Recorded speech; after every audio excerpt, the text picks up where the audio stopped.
So welcome to this tutorial. I'll be teaching you on how to amend an oversized shirt. So as you can see, the body of this shirt is almost 51 inches. 51 inches as compared to the 40 inches we'll be needing. The round sleeve of the shirt is almost 19 inches. So I'll be taking a measurement from a 9 inches mark. Then I'll be taking my round sleeve measurement. As you can see, I'm getting 19 inches compared to what I'll be needing, which is 13 inches. That is a difference of 3 inches. So for me to make my measurement, the first thing I'll be doing is to use a blunt blade. I repeat, a blunt blade to make an opening. And after making the opening, you open the wristband, leaving the beginning of the joining and the ending of the joining only. You make an opening again, you open the wristband, leaving the beginning of the joining and the end of the joining. So after doing that, the next thing would be to take our measurements and we'll sew from the downward part straight up to the top of the tip of the wrist. So the first thing we'll be doing is to understand the fact that the button is the center line of the whole shirt. So I'll be working on a straight body size, which is 40 inches all through. So from my button point, I'll be taking 10.5 inch on both sides. This tutorial, I'll be teaching you how to use a single needle machine to create a double sewing line on the side of a long sleeve shirt. So this pattern, you can also use it while sewing your shirt from scratch to make a double sewing line. So after making those lines, I will join. But before I do that, I have to take the measurement on the opposite part. So both has got to be the same. And you're doing this because some people, after sewing shirt, you realize that the left part is bigger than the right part when taking your measurement from the button line. So that is one of the anomalies we are trying to avoid, hence us taking our measurements from the button line. So after doing that, you can take your straight line or you can use a ruler to make your straight line. So after doing that, the next thing will be taking our measurements on the sleeve. The sleeve length is a bit long but still manageable, because I think it's just an inch or a little over ½ inch long. So I'll be taking a measurement from the shoulder, and I'll be using that measurement to take my 13.5 downwards. So I'll be joining that line to the 13.5 downwards. So I'll do the same for the other part. So anything you do on one part, you do the same for the other part. So as you can see, the shirt is ironed before I even start, so I can get my lines. The edge lines is what I'll be using. So I took 9 inches from the shoulder. Then from that 9 inches point, I'm taking my measurements downwards. Now I'm taking my measurement downwards. It's not that I'm just marking out my 13.5.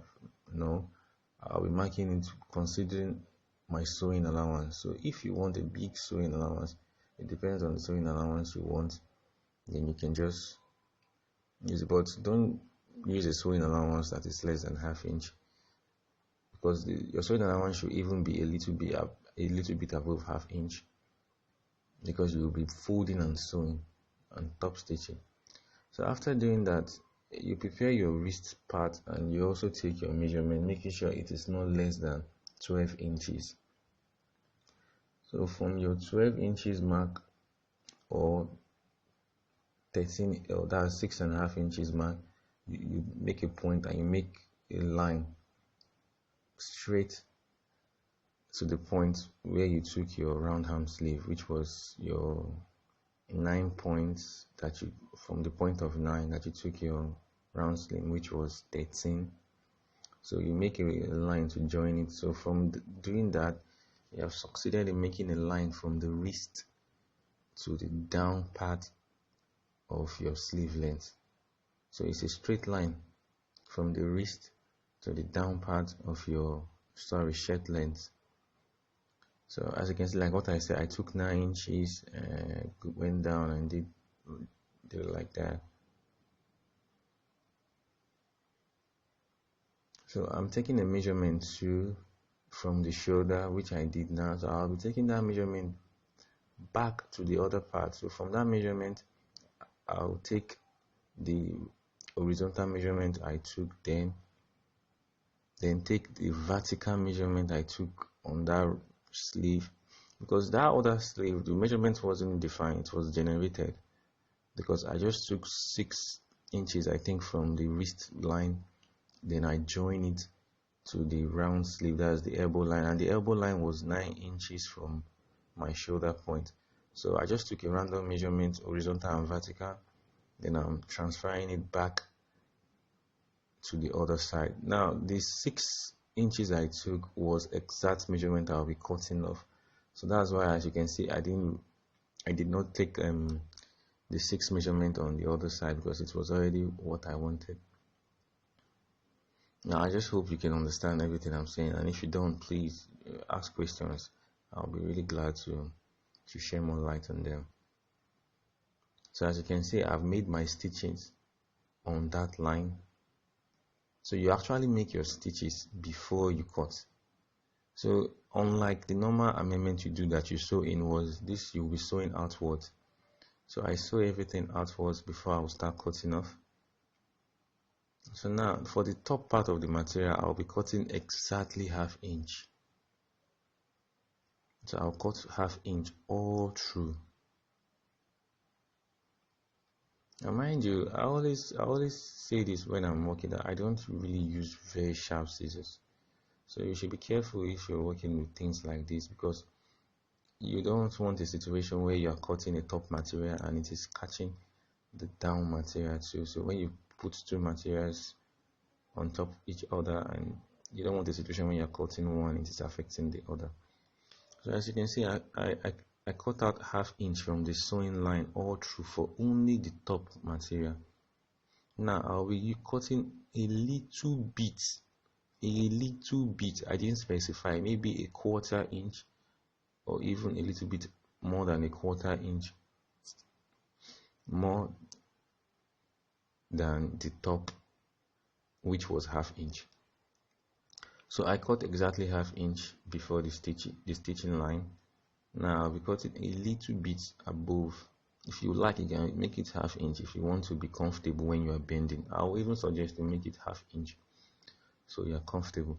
But the most important thing is, when you are chalking, you chalk the exact line you want, because that line you chalk is what will really determine the measurement. The excesses you give for sewing allowance will not really have that much of an effect. The only difference is it will just mean that your double stitching will be wider than supposed. So as you can see, I'm doing the same for the other side. I'm cutting out ½ inch all through.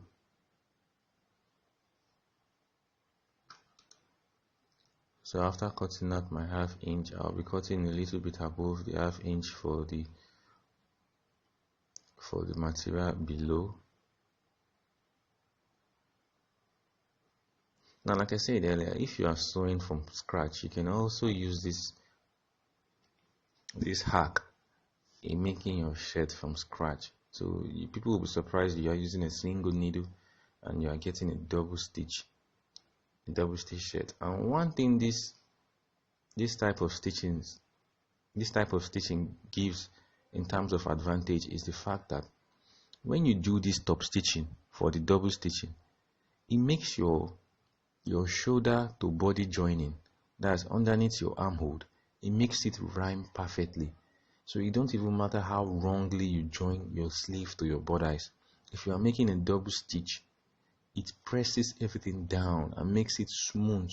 The joining between the sleeve and the body underneath will just be a straight, smooth line without any folding. So after doing that, the next thing we'll be doing will be to open up our button. So you open up your button because you will be sewing from the down part of, so as you can see, I'm removing a tag. It's actually a new shirt, so I'm removing the tag which I had done.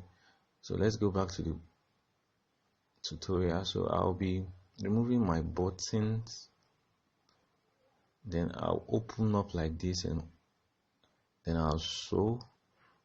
So let me show you. You just fold like that and sew. So when you fold, you make sure it is half inch or a bit less than half inch, and you top stitch. So your initial stitching is already showing, then use your second top stitch will make it your double stitching. If you are very perfect at it, it will look like something that is done with a double needle machine. So you do that all through, even underneath, and it gives your armhole a perfect shape. So as you can see, we've done that. So as you can see, we've done that. So we have our double stitching straight down. So as you can see, the armhole doesn't have any issue, it's smooth. And that is what I was trying to explain. So lo and behold, the next thing I'll be explaining is how to join your wrist, your sleeve to your wristband. So everything is well intact. This kind of amendment rather is something that you finish doing and it looks like the material isn't even touched at all. It looks like a newly sewn material. It doesn't even look. So while sewing, you can always reduce your armhole. That is when you are choking, or you can leave it the way it is. That is based on how you feel before you even start sewing. That is when you test the material by wearing it to make sure the armhole is either too free, tight, or normal. So if it is normal, you can lose it and leave it the way it is and sew it all over again. So the next thing, I'll be taking my desired length. So after taking my desired length, I'll give an allowance of a few inches for folding. Mostly you'll give 1 inch for folding because you bend once and you bend again. So I'm trying to get chalk to show you what I'll be doing. So I'll measure my desired length, then add 1 or 1.5 depending on how big I decide to make my folding. So from that, you just make a curve. You make a curve to the side of the shirt which we've already folded, and you cut off. So mind you, this length we are cutting is the desired length plus allowance for sewing. You either give 1 inch or 1.5 inches. So you can't tell me this is difficult. This is like the most easiest. This is a hack. Let me just use the word hack. This is a hack in terms of amending your long sleeve shirt. This is a hack. I'll also be showing you how to amend the sleeve of a long sleeve, probably maybe too long. That is also a hack in subsequent videos I'll be dropping. So subscribe to the channel if you haven't subscribed, and get more interesting videos as promised. So after doing that, the only thing we'll be doing is based on what you added, you fold. As you can see, I folded half twice. That means I'll be working on 1 inch. But if I folded a bit more than that, I'll be working on 1.5, and I'll do that all through. Now for the sleeve, since I didn't chop off much of the sleeve, and the sleeve already had folding before it was introduced to the wrist, before it was joined to the wrist, I'm quite very sure the sleeve is still longer than the wristband. So the edge of the wristband will be notched.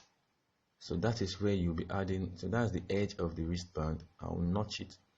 So when I'm joining the wrist of the shirt to the wristband, the SS will be bended at that notched point. So this notched point would be where we carry the SS of the wrist. So we've done that, and we've also stitch our down part of our length. So please subscribe to the channel if you haven't subscribed. So as you can see, we've added our wristband, and the excess we put at the notched part, which is the top of the sleeve, at the wrist point. So we put the excess there, the excess is there rather, and we join, and we'll be doing the same for the other part. So I want to say a big thank you for watching this video. And I want to say subscribe once again if you haven't subscribed. As you can see, it's actually looking fitted on my body. So thanks for watching. God bless you. Stay